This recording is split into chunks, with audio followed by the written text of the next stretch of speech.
Welcome in. Thanks for joining us for the WHHI Daily News, where we strive to bring you more Lowcountry news more often.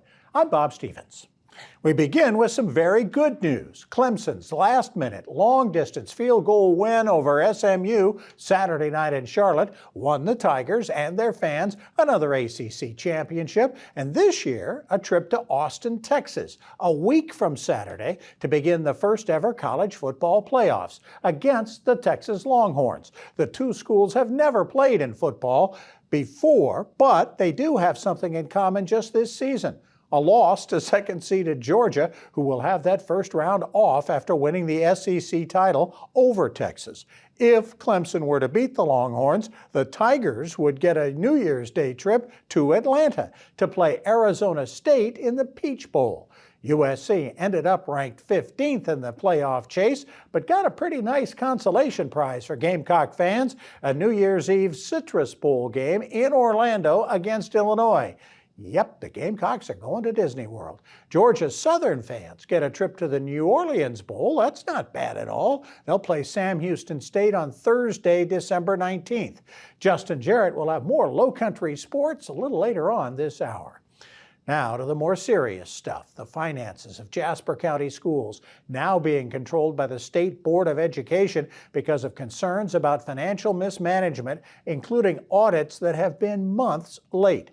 The state has been investigating the Jasper County schools for months now and will run the show until at least July, with the option of extending that control even further out. The state has been watching the school system since a late audit in March of last year and was also late with its 2023 audit and the audit for this past fiscal year as well. Even firing Superintendent Rochelle Anderson hasn't been enough to satisfy the state, though the school district's interim director of finance is being kept in his position as the situation is sorted out. The investigation by local and state fire officials continues into a fatal fire at a home in Victoria Square on Hilton Head Island last week. Homeowners Kate Boardman and Tyler Love lost all their possessions in the blaze, and they lost something more important: Love's mother, Kathy Condi, and one of the couple's two dogs. A GoFundMe page has been set up to handle funeral expenses. There is some good news and bad news from the latest flu case numbers from the Department of Public Health. Case counts are rising, but are still on a par with expectations.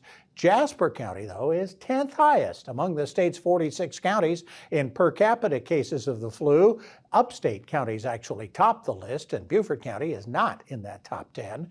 The health department is urging us to get our annual flu shot as soon as possible for protection over the holidays. And one of the more noble holiday projects impacting the Lowcountry is Wreaths Across America, that raises money to lay fresh wreaths on the graves at the Beaufort National Cemetery for the holidays. This year, that project is still short the funding for about 40% of the 26,000 wreaths that are necessary to adorn every headstone in the cemetery, with the scheduled day to lay those wreaths this coming Saturday. The wreaths cost about $17 a piece. You can donate or volunteer to participate in the wreath laying, or both, at their website, wreathsacrossamerica.org.